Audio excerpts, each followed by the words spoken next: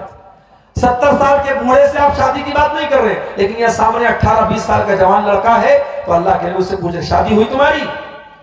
جناب نے کہا نہیں اللہ کے نبی شادی نہیں ہوئی میری. آپ نے کہا کیوں شادی نہیں ہوئی تمہاری؟ کہا ہے اللہ کے نبی کون شادی کرے گا مجھ سے؟ میرے پاس نہ دھن ہے نہ دولت ہے نہ روپیہ ہے نہ پیسہ ہے اور خوبصورت بھی نہیں ہوں, میرے چہرے پر داغ دھبے نکلے ہوئے ہیں, مجھ سے کون شادی کرے گا؟ آپ نے کہا ہے جلیبی تم گھبراؤ نہیں, ہم تمہاری شادی کرائیں گے, اچھا رشتہ تمہارا کرائیں گے.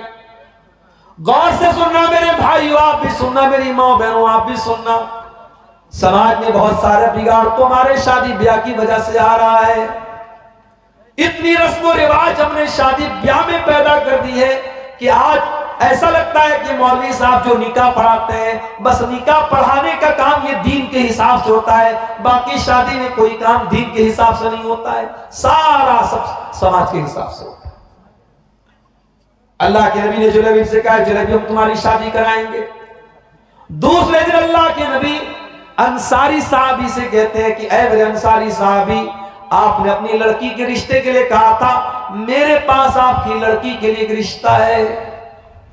انصاری صحابی خوش ہو گئے, انہوں نے کہا اللہ کے نبی کو بڑی خوشخبری کی بات ہے, بہت اچھی بات ہے, کس کا رشتہ ہے؟ آپ نے کہا کہ ہم تمہاری لڑکی کی شادی جلیبیب سے کرانا چاہتے ہیں. کہا جلیبیب؟ اب سارے صحابہ جانتے تھے جلیبیب کیسے ہیں, ان کے پاس کتنا پیسہ ہے, کتنا مال ہے اور چہرہ وغیرہ کیسا ہے. صحابی کے چہرے پر تھوڑی سی ناگواری آئی مگر صحابی نے انکار نہیں کیا. کہا ہے اللہ کے نبی ایسا ہے, رشتے ناتے کا معاملہ ہے, میں گھر میں تھوڑا لڑکی کی ماں سے ڈسکس کر لیتا ہوں اور پھر اس کے بعد میں آپ کو جواب دیتا ہوں. بڑے غور سے سننا میرے بھائیو, صحابی گھر آتے ہیں اور اپنی بیوی سے کہتے ہیں کہ ہماری بیٹی کے لیے اللہ کے پیارے نبی نے رشتہ بھیجا ہے. بیوی خوش ہو گئی, یہ تو بہت اچھی بات ہے, کس کا رشتہ بھیجا ہے؟ کہا جلیبیب کا رشتہ بھیجا ہے. بیوی بھی جلیبیب کو جانتی تھی, اس نے کہا نہیں ہماری بیٹی اتنی خوبصورت ہے, اتنی پڑھی لکھی ہے, ہم اپنی بیٹی کی شادی جلیبیب سے نہیں کریں گے. اتنا اچھا رشتہ آیا, ہم نے ٹھکرا دیا, ہم جلیبیب سے شادی کریں گے, ہم نہیں کریں گے اس سے شادی. لڑکی کی ماں نے انکار کر دیا. لڑکی اندر پردے سے ساری بات سن رہی تھی اپنے ماں باپ کی. آئی وہ ماں باپ کے سامنے, کہا ہے میری پیاری امی جان, اے میرے پیارے ابو جان, ٹھیک ہے آپ کو یہ رشتہ پسند نہیں ہے, آپ کی اپنی دلیل ہے کہ لڑکا زیادہ خوبصورت نہیں ہے, زیادہ کمانے والا نہیں ہے, مگر آپ یہ سوچئے یہ رشتہ کون پیش کر رہا ہے؟ جناب محمد رسول اللہ صلی اللہ علیہ وسلم. اور اگر نبی نے یہ رشتہ بھیجا ہے تو کچھ سوچ سمجھ کے بھیجا ہوگا, ضرور یہ رشتہ ہمارے حق میں بہتر ہے تبھی تو اللہ کے نبی نے بھیجا ہے. اس لیے میں یہ چاہتی ہوں کہ یہ رشتہ رسول نے بھیجا ہے اور رسول کا بھیجا ہوا رشتہ ٹھکرانا مناسب نہیں ہے. صحابی اللہ کے نبی کے پاس آئے, کہا ہے اللہ کے نبی میں کلیئر بات بتاتا ہوں آپ کو, رشتہ مجھے بھی پسند نہیں تھا, میری بیوی کو بھی پسند نہیں تھا, لیکن میری بیٹی نے کہا کہ جب یہ رشتہ اللہ کے رسول پیش کر رہے ہیں تو پھر رسول کا بھیجا ہوا رشتہ ٹھکرانا اور اس کو ریجیکٹ کرنا مناسب نہیں ہے. میری بیٹی تیار ہے. اللہ کے نبی نے دعا کی, اللہم صب علیہا صبا نافعا, اے اللہ اس بچی کے اوپر تو برکتوں کی بارش نازل فرما, ولا تجعل عیشہا قدا قدا, اور اے اللہ اس لڑکی کی زندگی میں کبھی مشکلات اور پریشانیاں نہ آئے. نبی دعا دے رہے ہیں. اس کا مطلب یہ ہوا کہ اگر کوئی لڑکا یا لڑکی اچھا کام کرے, دینداری کا کام کرے, تو جو سماج کے نیک لوگ ہیں ان کو حوصلہ بڑھانا چاہیے, اس کو انکریج کرنا چاہیے, اس کو دعا دینی چاہیے. نبی نے دعا دی اس لڑکی کو. لڑکی کی شادی جلیبیب سے ہو جاتی ہے. دونوں میاں بیوی ہنسی خوشی زندگی گزار رہے ہیں. کچھ دنوں کے بعد ایک جنگ ہوتی ہے, اور جنگ میں اللہ کے نبی جب جاتے ہیں, آپ کے صحابہ جاتے ہیں, تو ان صحابہ کرام میں حضرت جلیبیب بھی تشریف لے جاتے ہیں. اور جنگ جب ختم ہو جاتی ہے, اللہ کے پیارے نبی اپنے صحابہ سے کہتے ہیں جو میرے صحابہ شہید ہو گئے ذرا ان کی لاشوں کو اکٹھا کرو. صحابہ کی لاشوں کو اکٹھا کیا جانے لگا. اللہ کے نبی نے ساری لاشوں کو دیکھا, کہا وہ لوگوں میں ساری لاشوں کو دیکھ رہا ہوں لیکن مجھے ایک لاش نظر نہیں آ رہی ہے, مجھے جلیبیب نظر نہیں آ رہے ہیں. جب جلیبیب زندہ نہیں بچے تو جلیبیب بھی ضرور شہید ہو گئے, ذرا تلاش کرو ان کی لاش کہاں ہے. جب میدان جنگ میں جب تلاش کیا گیا تو 20 دشمنوں کے بیچ میں اکیلا جلیبیب شہید کی حالت میں پائے گئے, اور ان کے بدن پہ سینکڑوں زخم ہے تیر کے تلوار کے, اور 20 دشمنوں کے بیچ میں جلیبیب شہید تھے. اللہ کے پیارے نبی نے کہا کہ یہ میرا صحابی ہے جلیبیب. نبی نے اپنے کندھے پر جلیبیب کو اٹھایا اور کہا کہ جلیبیب کو قبر تک میں لے کے جاؤں گا. جلیبیب کو کوئی جنازے کی چارپائی پہ نہیں لے کے جایا جائے گا, جلیبیب نبی کے کندھے پر جنازے میں جائے گا. اور جب جلیبیب رضی اللہ تعالیٰ عنہ کو اللہ کے نبی نے قبر میں اتارا ہے اور دعا کی کہ اللہ میں جلیبیب سے راضی تھا, تو بھی اس سے راضی ہو جا, تو بڑے بڑے صحابہ کہتے ہیں کہ ہمارے دل میں یہ تمنا پیدا ہوئی کہ کاش وہ جنازہ ہمارا ہوتا اور نبی نے وہ دعا ہمارے لیے کی ہوتی. میرے پیارے ساتھیوں, جلیبیب کے انتقال کے بعد ان کی بیوی بیوہ ہو گئی, ودوا ہو گئی, اور ہم جانتے ہیں سماج میں ودوا عورت اور بیوہ عورت کو کتنی مشکلات کا سامنا کرنا پڑتا ہے.